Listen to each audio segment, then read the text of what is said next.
2024 का चुनाव 7-8 महीने बाद लगता है लोकसभा और विधानसभा के चुनाव इकट्ठे हो जाएंगे। लेकिन जब गांव में जाते हैं तो आम जनमानस भाजपा और जजपा सरकार से त्राहिमाम कर रहा है, क्योंकि किसानों को ना तो फसल के दाम मिल रहे, ना मजदूर को मजदूरी मिल रही है, ना छात्रों को रोज़गार मिल रहा है, और भी बहुत सी जन समस्याएं लोगों के सामने आए दिन मुंह बाए खड़ी है। और जिस तरह से सरकार ने पूरे हरियाणा प्रदेश को पोर्टल पे उलझा के रख दिया, उससे जनता बड़ी परेशान है। चाहे वो परिवार पहचान पत्र की बात हो, चाहे कोई प्रॉपर्टी आईडी की बात हो, चाहे कोई अपनी फसल को कहीं पोर्टल पे दर्ज कराने की बात हो, चाहे कोई बाढ़ राहत का कोई मुआवजा लेने की बात हो, सरकार सिर्फ इनको पोर्टल में उलझा के शब्दों के मायाजाल में, भ्रमजाल में फैलाना चाहती है। और देने के नाम पे सरकार हमेशा खाली जेब दिखाने का काम करती है। और जनता पूरी तरह से मन बना चुकी है, ज्यों ही लोकसभा और विधानसभा के चुनाव आएंगे, भाजपा सरकार को तड़ी पार करने का काम करेंगे। सर, भट्टू एरिया सेमग्रस्त है, अभी तक वहाँ के बीजेपी के विधायक हैं वो नहीं पहुँचे हैं। लोगों को पानी की पीने की समस्या है, बाहर नहीं जा सकते, तो उसके बारे में क्या कहोगे? सेम की समस्या बड़ी एक भयंकर बीमारी है। जब मैं 2014 से 19 था तो उस समय मैंने चाहे विधानसभा की बात हो, चाहे कोई दूसरा प्लेटफार्म हो, सेम की समस्या को बड़े पुरजोर तरीके से उठाया था। और उसका ये परिणाम निकला कि बडोपड़ की सेमग्रस्त एरिया में मैं कुछ ट्यूबवेल लगाने में कामयाब हुआ, ताकि उन लोगों को कुछ राहत मिली। और इसी तरह से खावड़ा की सेम को छुटकारा दिलाने के लिए मैंने 6.5 करोड़ की प्रपोजल बनाई थी, और वहाँ से अंडरग्राउंड पाइपलाइन के द्वारा जांडवाड़ा बागड़ में वो रंगोई में पानी जाना था।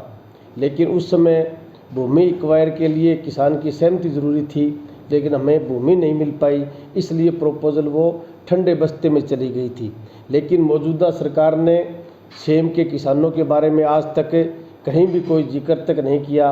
अगर हमारे मौजूदा विधायक, सरकार के जनप्रतिनिधि और सरकार सेम के प्रति थोड़ी बहुत संवेदनशील होती तो सरकार के लिए सेम मुक्त करना भूमि को कोई बड़ी बात नहीं है। लेकिन ये सरकार सिर्फ अडानी और अंबानी को ही चाहती है। पहले कहते थे व्यापारियों की सरकार, हम सोचते थे छोटे व्यापारियों की होगी, लेकिन ये अडानी और अंबानी के सिवाय ये छोटे दुकानदारों को, व्यापारियों को, कर्मचारियों को, किसानों को हमेशा मारने का काम करते हैं। और ये सोचते हैं कि हम हिंदू मुस्लिम में इनको उलझा के और इनके बच्चों को अनपढ़ रख के हमें राजनीतिक रोटियां ऐसे ही सेकते रहें। 2024 में अगर आपकी सरकार आती है, अगर आप विधायक बनते हैं तो क्या भट्टू क्षेत्र की समस्या का हल करता है? निश्चित तौर पे अगर मेरी कांग्रेस पार्टी ने मुझे जिम्मेवारी देने का काम किया, फतेहाबाद विधानसभा क्षेत्र की जनता ने आशीर्वाद दिया, तो भट्टू क्षेत्र नहीं पूरे हरियाणा क्षेत्र को सेम मुक्त कराने की हम लड़ाई लड़ेंगे। क्योंकि सेम की समस्या एक बड़ी भयंकर समस्या है। ये बाढ़ और अकाल से भी भयंकर समस्या है, क्योंकि जहाँ सेम है वहाँ पे दाने होने तो दूर की बात है, किसान पशुधन भी नहीं रख सकता। इसलिए सरकार को इसे भयंकर समस्या से निजात पाने के लिए, सेम से मुक्त करने के लिए कोई मास्टर प्लान बनाना चाहिए।